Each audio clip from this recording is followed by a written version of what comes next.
All right. Welcome to another edition of Vegas Bad Boys of Podcasting. I'm your host, DJ Impact, and I have all the bad boys here with me. No need to do a roll call today, but it's good to see that everybody is here. And we're going to start off with our three count. So, again, welcome everyone. We're going to start off with our first count, and we're going to talk a little bit more about suicide prevention. I know that it's if you got a chance to listen to our Friday's episode with the Goldilocks band, it was a great show where we got a chance to listen to the band's video, and they were trying to encourage people who may be going through struggles at this time and letting you know that you're not alone and that you can get through it. Um, we know these are definitely some tough times. I actually was looking up an article which from sidepost.org, they had a titled article in July that said that the suicide rate projected to increase as unemployment jumps from coronavirus outbreak. And it says that the new research warns that the rapid rise in unemployment amid the coronavirus pandemic could coincide with a spike in suicide rates in the US and Canada. And the findings have been published in the journals of Psychiatric Research and World Psychiatry. It also says that the links between unemployment, economic shock, and suicide is highly replicated in population health, and the anxiety of the virus with the economic shock, along with physical distancing, is an unprecedented assault on mental health. By conducting this analysis, we are able to get ahead of the curve of the mental illness and suicide. And so a lot of information has been coming on. And again, we do know that a lot of people, is struggling at this moment. And I'm going to pass it over to, I'm going to start off with King Lucky, because this was definitely a topic that came straight home for him over this past weekend, and even for a lot of us as well. But just tune with us for the next 20 minutes. We have a couple other good topics that we think we'll be able to keep your interest as well. But this is very important. Someone needs to hear this, and we want you to take a listen, and let's see who we can help out there. King Lucky. Yeah, guys. So yesterday, I unfortunately lost a friend that a few of us here know, and this is going to be a little bit tough for me. But he was a good friend of mine, and we always talked wrestling. He was a coworker, and he had always liked wrestling, but through talking to me and knowing that we're going to do this show, he became engulfed with it again, and his love for it just restarted. And so I was, doing some things, and I get a lot of text messages, and they're like, "Hey, what happened to Rich?" And that's my friend's name, and turns out that he committed suicide. And I just wanted to take a moment here to honor him. Rich, we thoughts are with your family. We love you. Hope you're in a better place right now. But I will say that suicide is not the answer, guys. If you're struggling, find people that you can lean on. I'm always a a positive person, but I myself, from time to time, we all falter. But I've got my brothers here. I've got other people that I lean on, and there is always another way. There's no coming back from suicide. So I really wanted to, based off of this happening yesterday to me, and a friend of mine, I really just wanted to, whoever this may reach, I just wanted to give you guys, that light. Hey, it's going to be okay.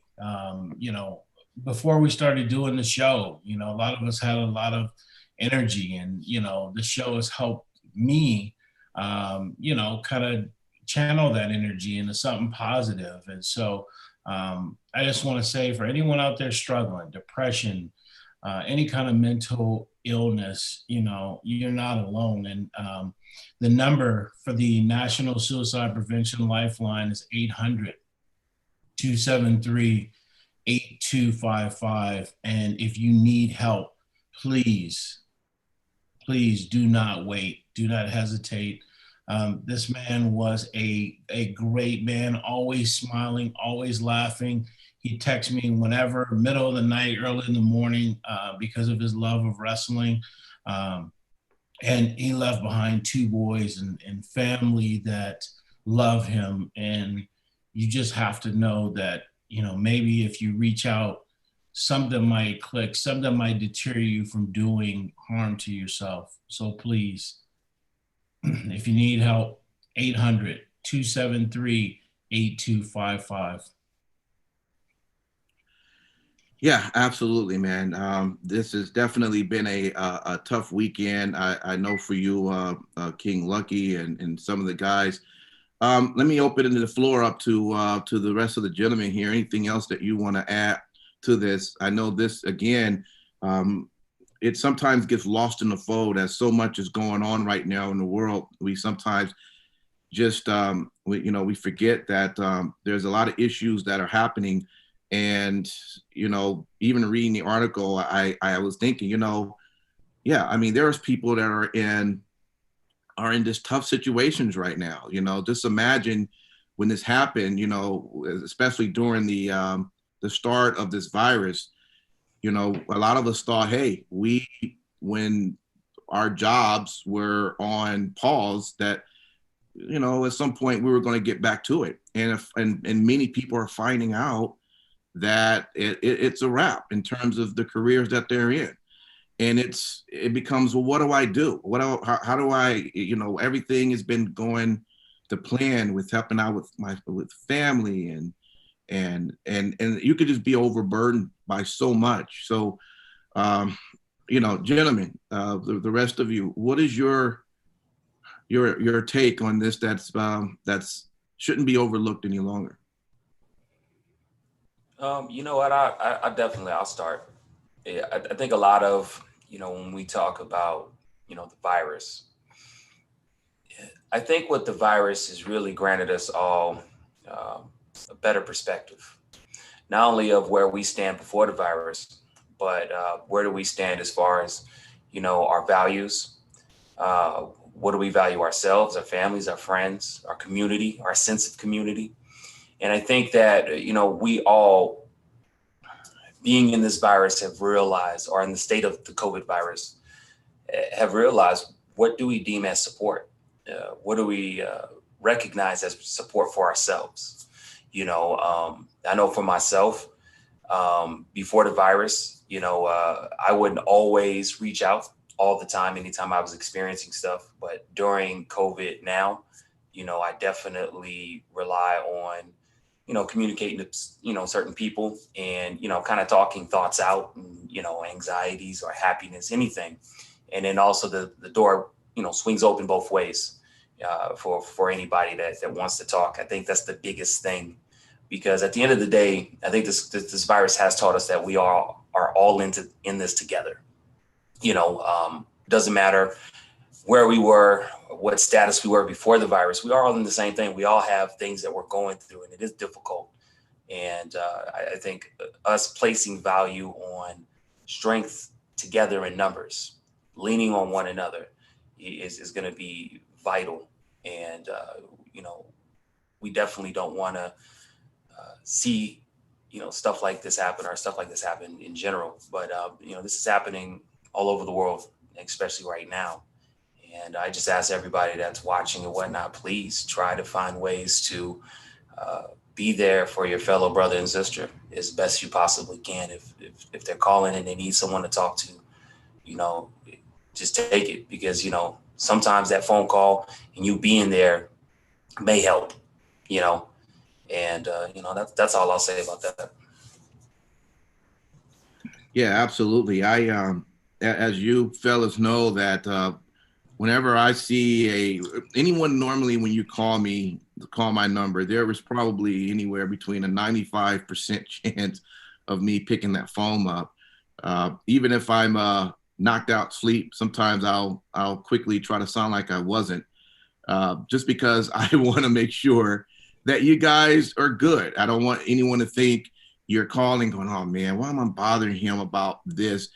I never know what that call is going to be. I'm always expecting that when that phone call is going to be some exciting stuff, some exciting news, what is it to talk about, but we never know. And so, and I want to be one of those ones that, you can reach out to me when you need that, and there are people that are out there somewhere in your circle that that when you call, they pick up and they got your back. And those are the ones you definitely want to talk to when you're going through any depressions or going through any struggles, and they're the ones that's going to help you. So don't ever feel like you can't reach those people, because let me tell you, if they didn't want to talk to you when you call, majority of the time they'll just hit the decline button, or I'll get right back to you later. Let me go over to you, Sin City. Did you want to add anything to the conversation here with this? Yeah, I think that one thing that we need to do, and obviously the entire wrestling community is at this point in 2020 used to looking internally at themselves at this point and auditing. The thing that I'll mention is this. There's a definite issue with the belief that mental health issues do not exist for many men in this country and in this world. That's something that needs to be addressed. That's something that guys should not feel as if they are weak when looking for help. If anything, it should be something that it's destigmatized as much as possible. And as Lucky had mentioned, I mean, Rich always had a smile on his face, amazing dude, and you wouldn't be able to tell that anything was disturbing him or that anything was getting to him. And that I guess that so many people are used to creating a persona, maybe for social media, or in the event of other things that we do outside of going to work, or hell, even including going to work, if that's you putting on a different persona, a different hat, whatever. But we need to be honest with ourselves, and we need to not beat up or belittle or laugh at guys that are having mental issues, that are having depression issues, that are having these these things that definitely can manifest into physical actions, as Lucky had mentioned, that there's no returning from. So don't ever let things boil over.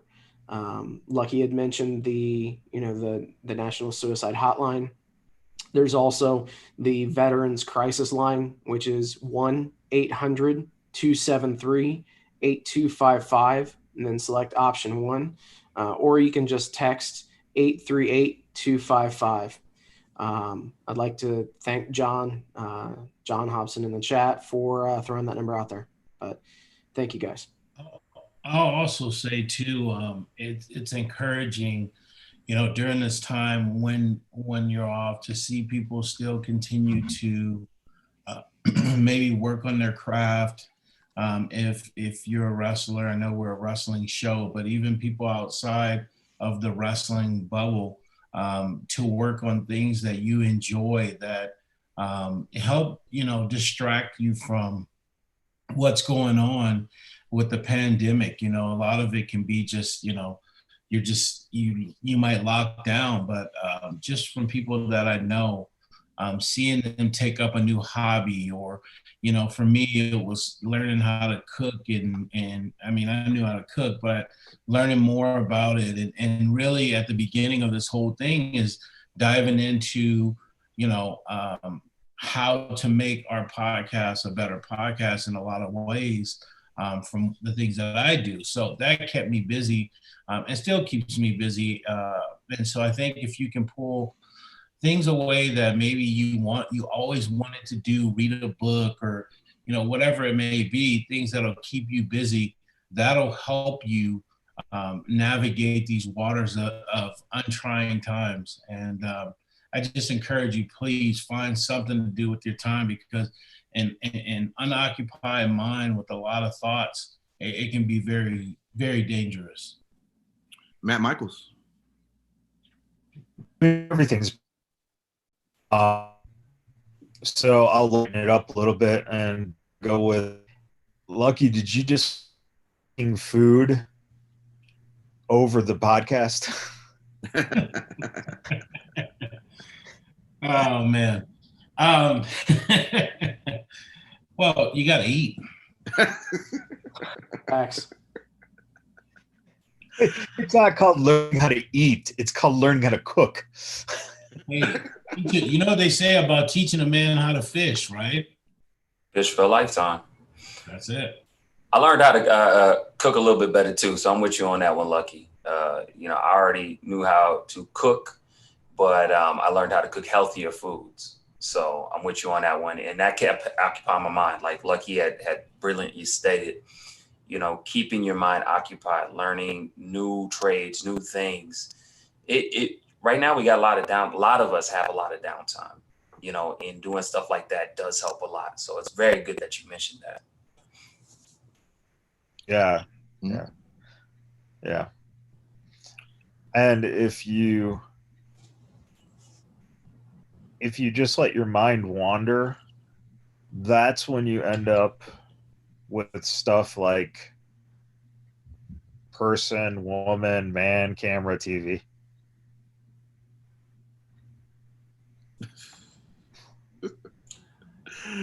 Matt Michaels. Can you expand on that? I mean, because the way you said it, I was vibing with you the first two words, and then it got lost in the sauce. Could you please expand on that, please? Only Steve gets it right now. I apparently, Steve, go ahead and send me an IM on what the connection. It's all good. We have time. We're both edibly pleasant. So Oh, it's just kind of one of those inside edible things. oh, see, I can't vibe with you right now, man. I've been off of stuff for like a week. Is that what you would Drinking my consider tea. an edible arrangement? Oh man. Edible arrangement. That's a good one. Segue. Really though, that's the best way to tribute or honor someone who had a sense of humor, man. That's have true. a little joke, have a little laugh, and now move on to count number 2. Boom. Well, I will say this. Just one more thing to just to sum it all up.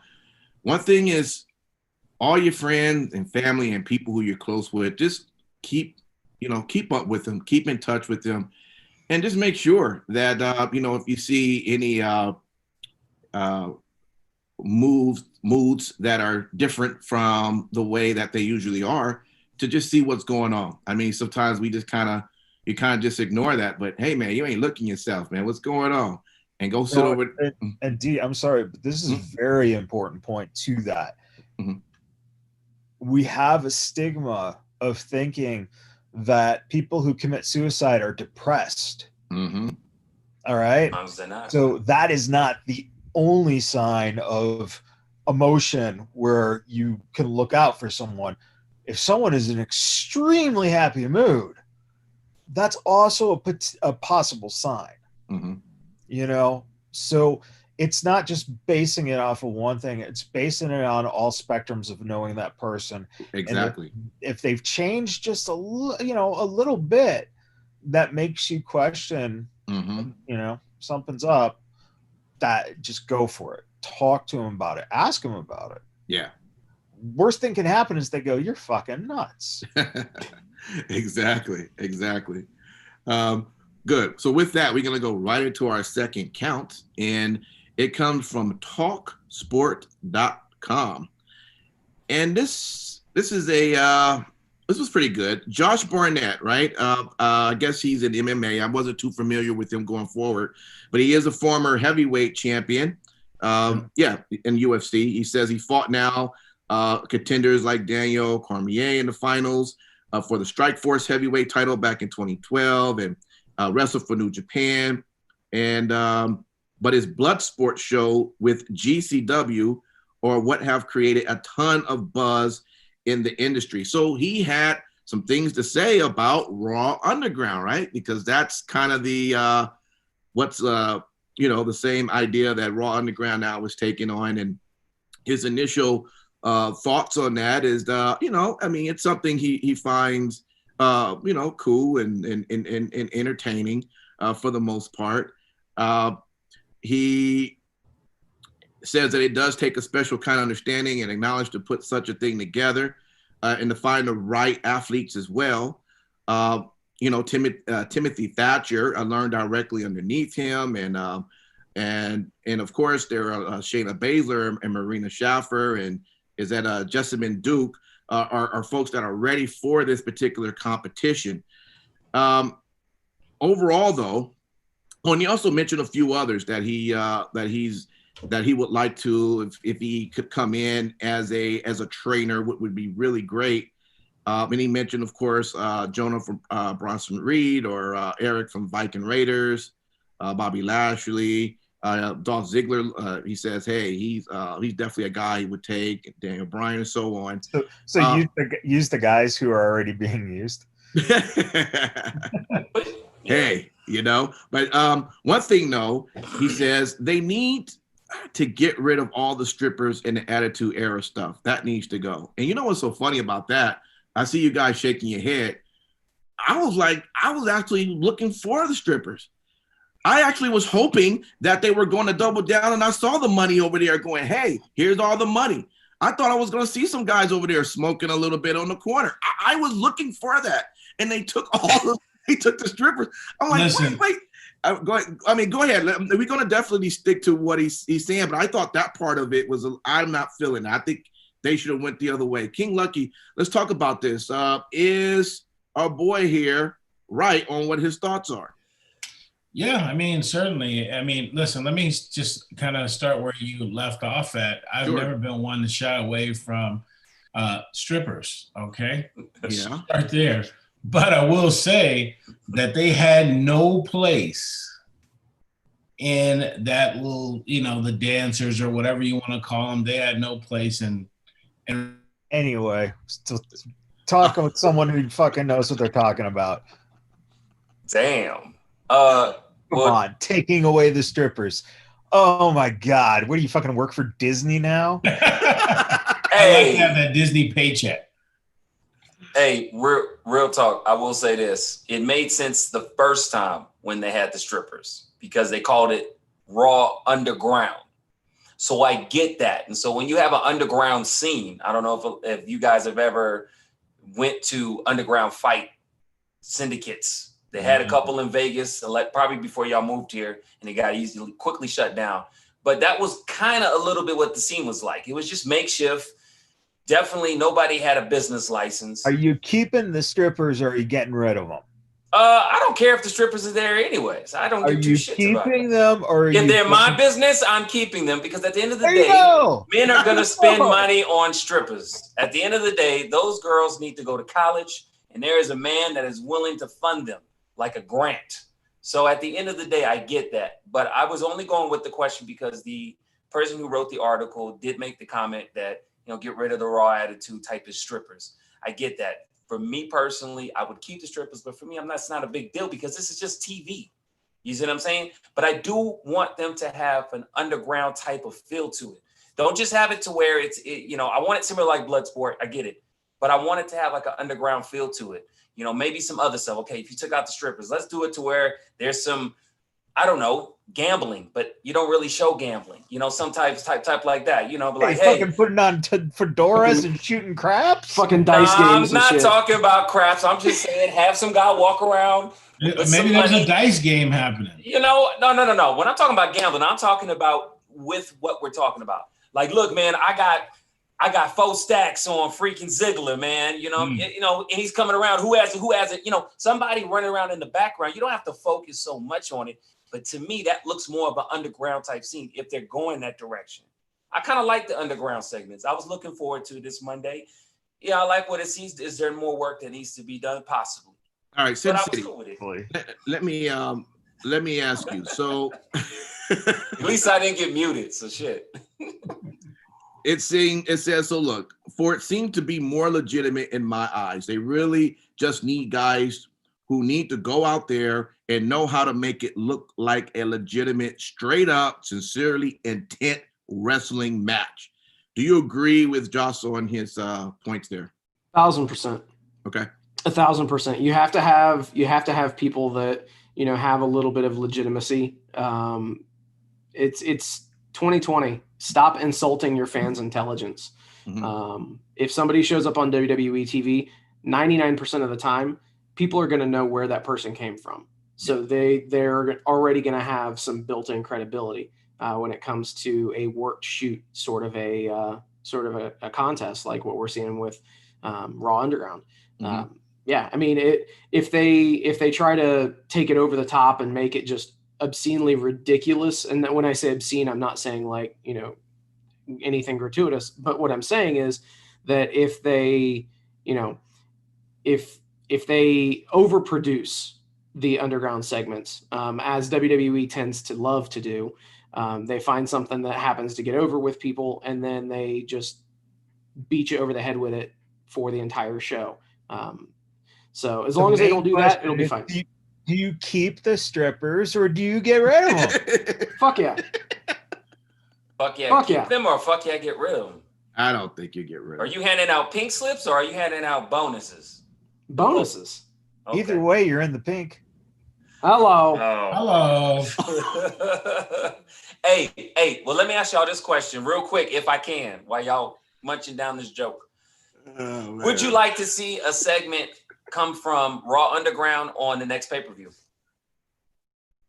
It wouldn't be on Raw, so it wouldn't be a Raw Underground. Okay. So what if they had like a Raw-esque Underground and it showed up on a pay-per-view? Do they might do something like that, or just going to keep it strictly on Raw? Or maybe your major matchups, once you get to that point where you've built talent up or you have the matchups that are that intriguing, maybe you do have something like that on a pay-per-view with a different tour, maybe something cinematic.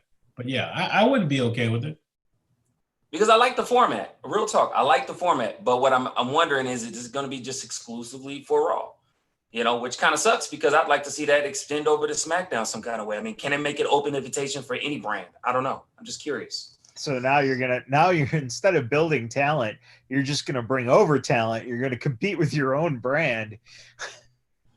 Well, I mean, SmackDown did a similar thing with a battle royal to see who's gonna go against the Women's SmackDown Championship. I mean, I'm just saying. But that's part of the storyline. This is meant to build up people, and what you're saying is I want to see SmackDown wrestlers and NXT wrestlers come into this, and now you've just blown up your whole idea of people. Again, because I want to see some people from those different brands get built up that may not have the TV time or have yet to have the TV time. That's what I'm saying. I like the vehicle of it. But you got to spend the time building up those other people before you could bring in more people to build up. All right. Hey, Matt Michaels, calm down. Take a breath. Drink some water. I get you. I feel you. All right, man. You hyperventilating over there, man. Don't worry about you. You were close to getting rid of the strippers. Look, man, I'm sorry if this strikes a chord up that I was not really worried about the strippers. Hey, I watch P-Valley on the weekends. I ain't worried about strippers. I'm good. Probably don't even know what that show is, but it's okay. You should watch it. It's on it's on Showtime. It's fucking amazing. Yeah, it's an awesome movie. Yeah. Well, let me ask you this. Let me go to you, Matt Michaels, on this. When he talks about on comparison between Bloodsport and Raw Underground, he says, hey, if you want to say Raw Underground is a rip off of it, well, they're not the first to try it, and people have done worse job than them, and it's because they're missing the key ingredient, which he says me. What are you trying to say, Josh? Then he says, I'm not willing to do this for other companies, but I will work with WWE because I have a good relationship there. I know a lot of athletes there, and when I say relationships, I have some relationships with people in the office, and if they wanted to legitimately and sincerely let me go to work, then I'd be willing.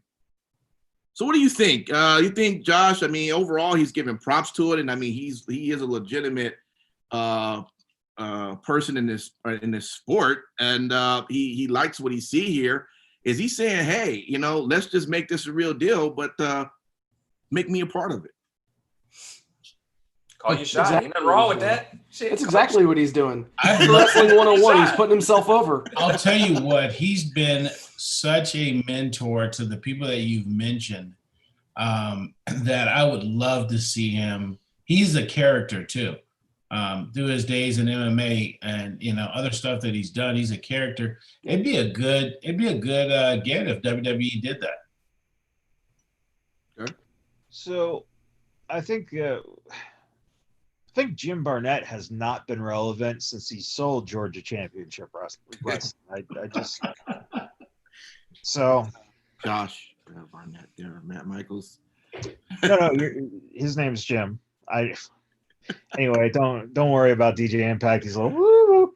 So yeah, I mean, and listen, I honestly I think he died about 16 years ago. So I don't know where they're getting this from, but obviously, as you've picked weird subjects, in the past, DJ Impact, this came from Sin City Steve, and I get the whole dead person vibe thing is kind of cool, but right. Nah, Jim Barnett's just it won't work. All right. Well, I guess we will have to see where all of this goes. I'm enjoying it, but I was a little bit off not seeing the strippers there, and and not seeing the money flowing, not seeing the smoke over there. Let's just make it real. Let's just take it there. Hey, Why Impact. Start watching P Valley. You won't miss them as much. I'm just letting you know. Watch P Valley. You be straight, except for the one episode. Episode 3, you might want to wait the last 10 minutes. Just putting that out there. It's gonna turn into Sheamus taking it over and basically making it an old Irish pub where guys are fist fighting. Hey, Michaels. But you know what? Real talk. With his new gimmick, it would work. No, I don't like his new gimmick. I don't like his new gimmick. No, that motherfucker looks like somebody off of American Gods. The one dude off American Gods looking at. I was like, get the fuck out of here. Hey, this is my favorite Sheamus gimmick so far. Oh, God. He looked like he's most racist one. That's awesome. He looked like somebody that sell moonshine and shit. King Lucky texted me the other day. I hope they bring Tatanka back. Yeah. Damn. That never really happened, but that is pretty funny.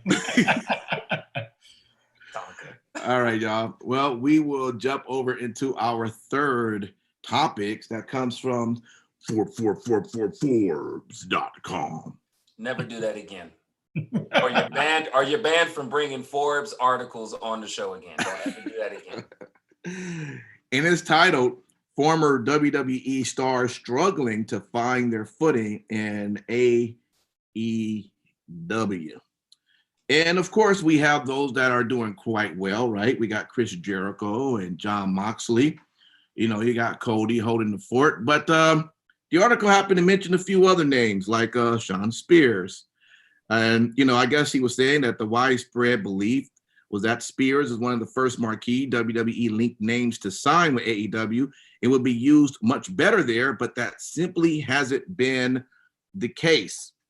He mentioned Dustin Rhodes and, of course, also Matt Hardy. And in that, he mentions that Hardy, on the other hand, was expected to make a huge splash upon his arrival to AEW. Didn't you see the blood? Yeah. Right.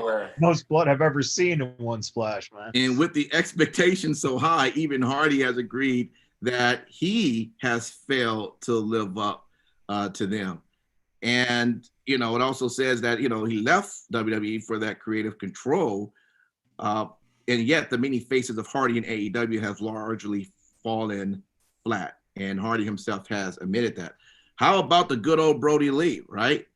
It says that, you know, he has left a lot to be desired and pigeonholed him in a heel mid-card role, where he spent the majority of his WWE career. So that's really tough for him. Bucky's favorite.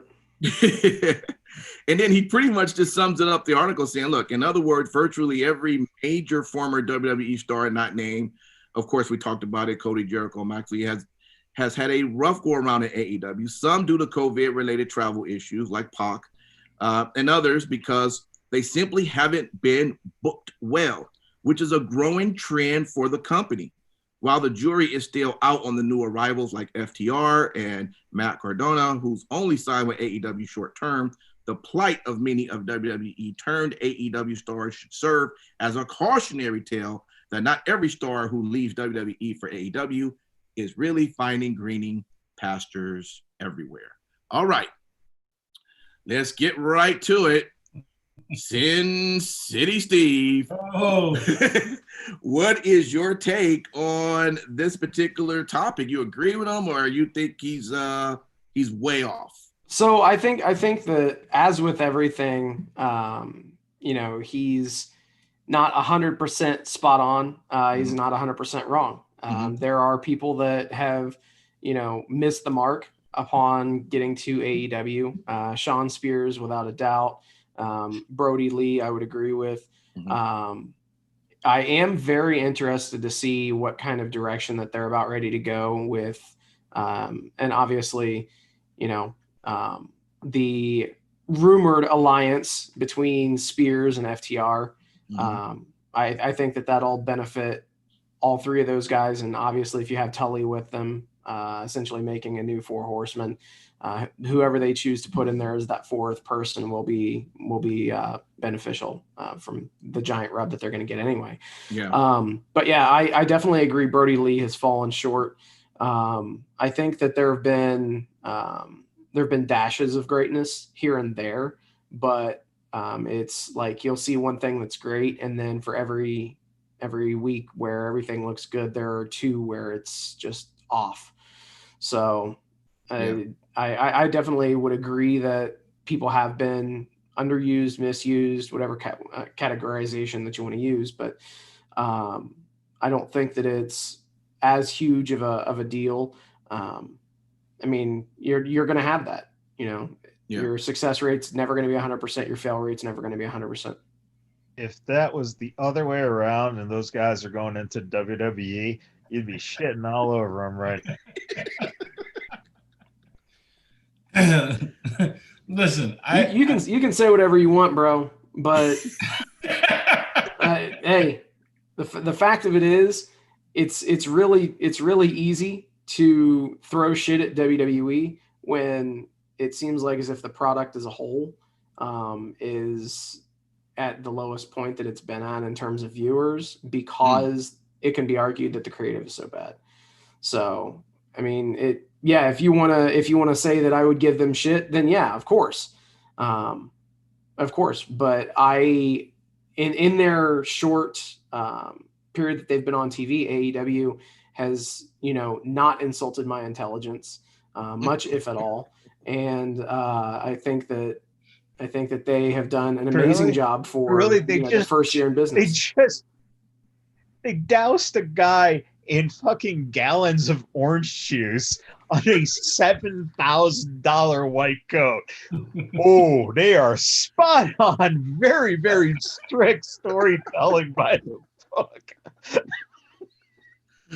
Oh man! You know, Sin City Steve. Ultimately, that storyline was used to get over somebody that needed to get over, and somebody that is one of the cornerstones of that company.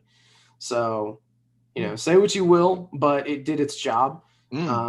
And I mean, they're cruising right around that, you know, that million viewer range occasionally.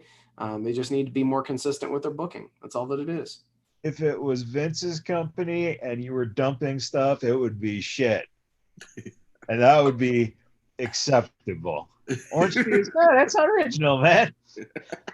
But you know what? Let's look at it like this too, okay?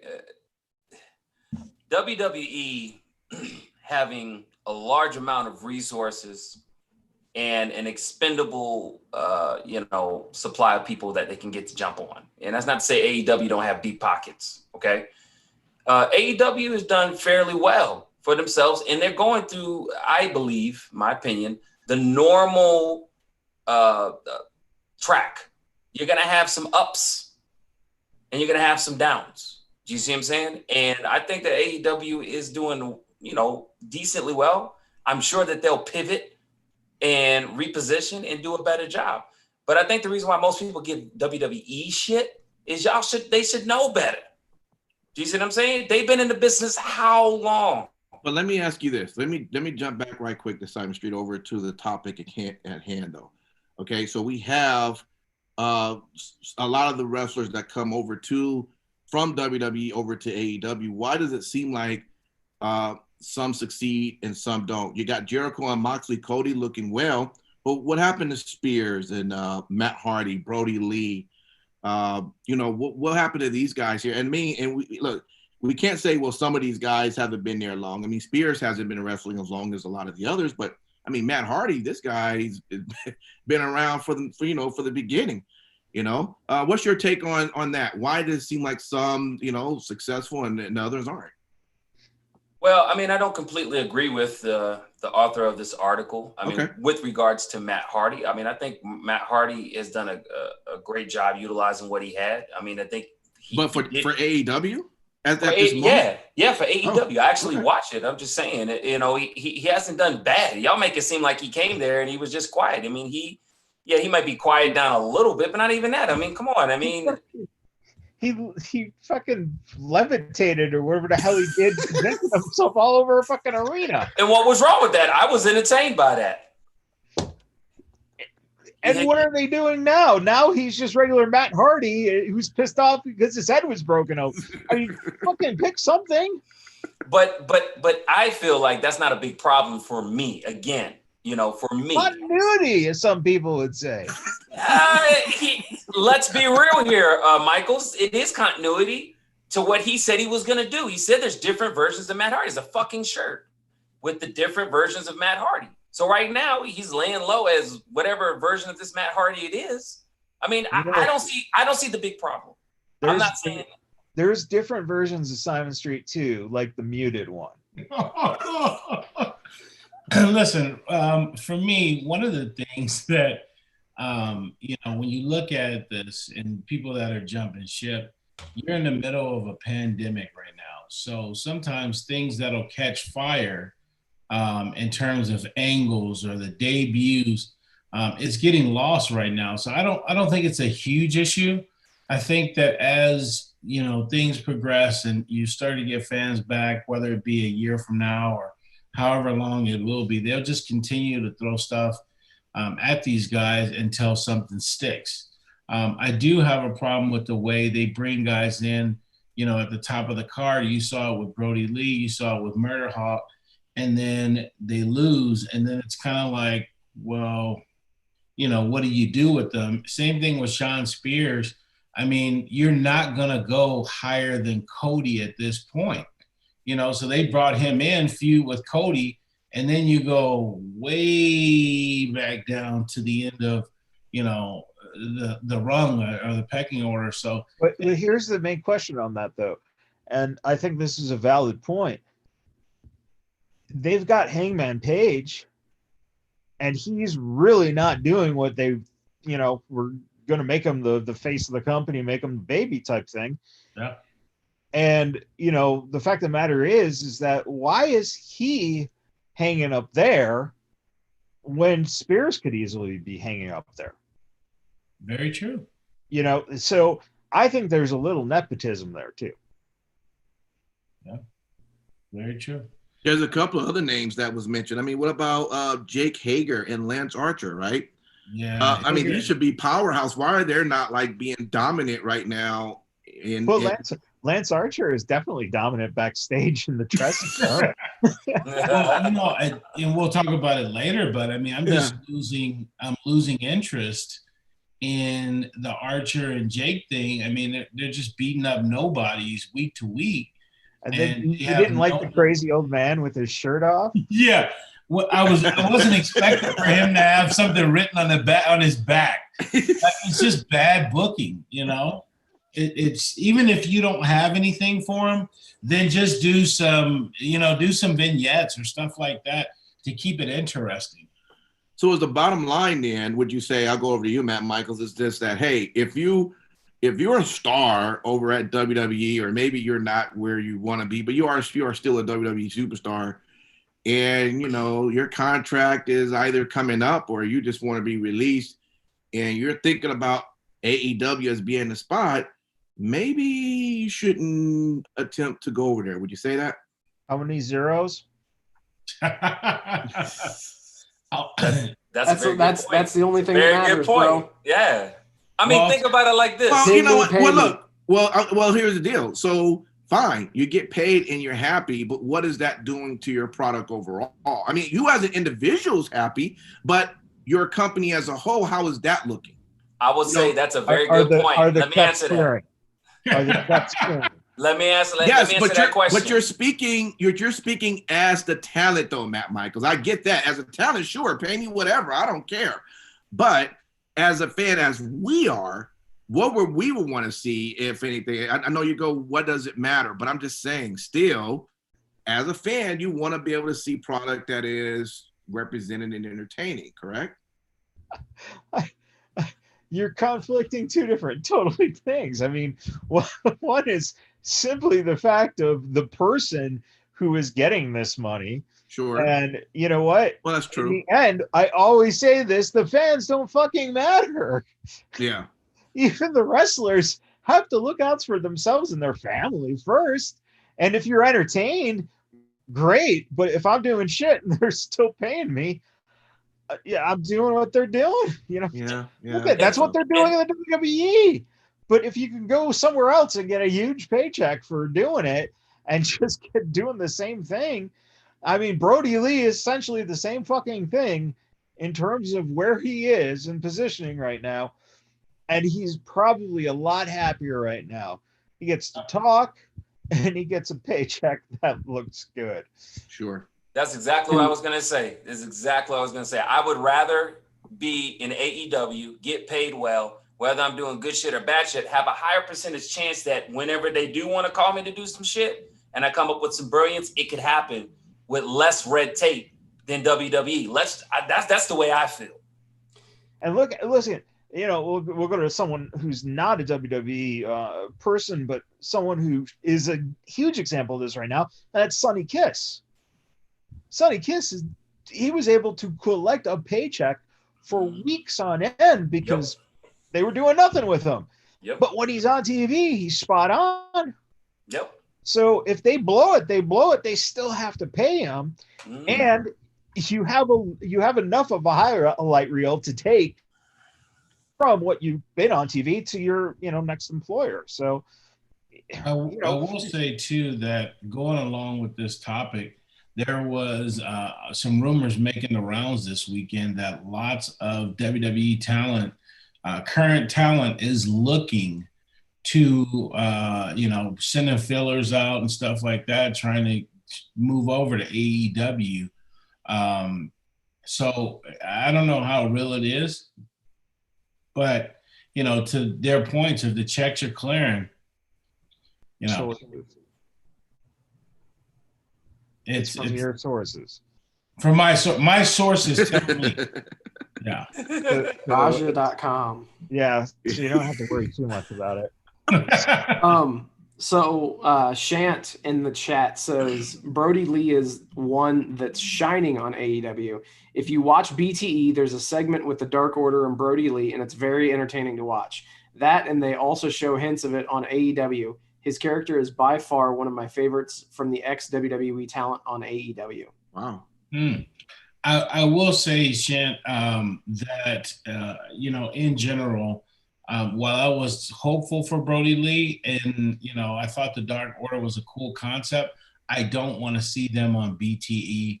I think it doesn't do anything for the guys. It's all comical stuff. And I think as a group that's serious, I think they should not be on BTE.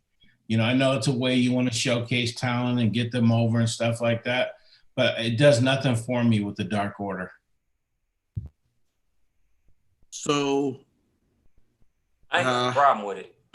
I'm still entertained. Okay. I'm with Shant. I'm still entertained. It doesn't not pique my interest, but it doesn't leave me to where I'm like, this is garbage. So I think they're going through the regular motions that they're supposed to go through. I'm proud of them. I'm proud of the product that they're rolling with the punches. And then if anybody really realistically took the time to get out of their fandom to really think about how businesses are run, you would know that there is a timeline from start to finish where you're going to go through these rough patches. You're going to go through these, possibly writers hitting brick walls and trying to come around it. The reason why, again, and I'll say it, even though it wasn't pertaining to the article, the reason why we give WWE shit is because they should know better. Know better. God damn, you earn those mutes. You know what? You know why I ain't tripping now while I'm getting mute is because your internet's going to go out and you're going to glitch for like 5 minutes. Karma's a motherfucker. He broke the internet. True. Well, I guess, hey, for the struggling stars that came from WWE, maybe just some good writing or something might help them out, right? And maybe that's what they're lacking, just someone to give them a good story and a good run, right? That's what's missing. Maybe. I guess we have to see. Well, I heard Michael's put in his application. I heard Michael's put in his application, so maybe they'll get somewhere if they pull it. Oh man, I'll take zeros, man. That's fine. Zeros, right? Show me the zeros, homie. Show me the zeros. All right. Well, if you guys don't have anything else to say on that topic, we're gonna be done with our 3 count. And again, we thank everyone for joining us on our live video comments. Keep them coming as we will read them as we see fit. And we will continue to have these 3 counts. If you have a story you want us to touch base on, hey, just send it to us by our emails. Our email is vegasbadboysofpodcasting@gmail.com. And you can always hit us up on our social media as well. What about that other thing? Well, yes, there is our app that we do have out as well. Yeah. And talking about spending some free time on trying to learn things like, cooking and everything else everyone is doing. I was trying to figure out how to build an app and found a way to do it. So we have one. Check it out. It's on all iOS and those Android platforms. Just go to the search store and put in Vegas Bad Boys with a Z. It pops right up, and just keep in touch with us. It's fun and exciting things to come. And there are no strippers. At least Impact hasn't added them yet. Yes. Not yet. Yeah, not yet. I will say that when you download the app, turn on notifications. You will get a notification anytime a new show like this one goes live. So turn on those notifications after you download the app. With a full description, a good full description when you pop on the notification. It ain't like other apps where they just say the title and you like, well, okay, well, what is this all about? It gives you a good, great description and where you can, tune in on us. I'm just saying it's really thorough. Impact did a marvelous job. Make sure when you go to the App Store, though, put a space between Bad Boys with a Z. Yeah. Because if you don't, it doesn't come up.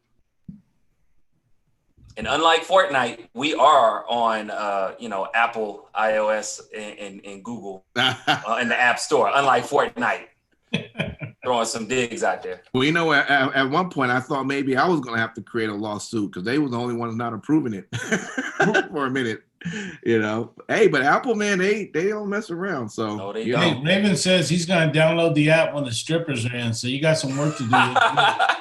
Hold on, he's our supplier. What are you talking about? Then that's the numbers, bro. Send You're us our the suppliers. 2 cheeks back. Oh, that's hilarious. That's good shit. Okay, so with that, we're going to bounce from our 3 counts. And again, thanks for listening. Matt Michaels. Yeah. Well, you have control there. Did you see my message? I didn't see the message. But, Yeah, you're gonna have to stop the live stream. There. Oh, okay. So with that, then we'll be back in just a moment. Peace. We'll be back in 10 minutes. See you. All right.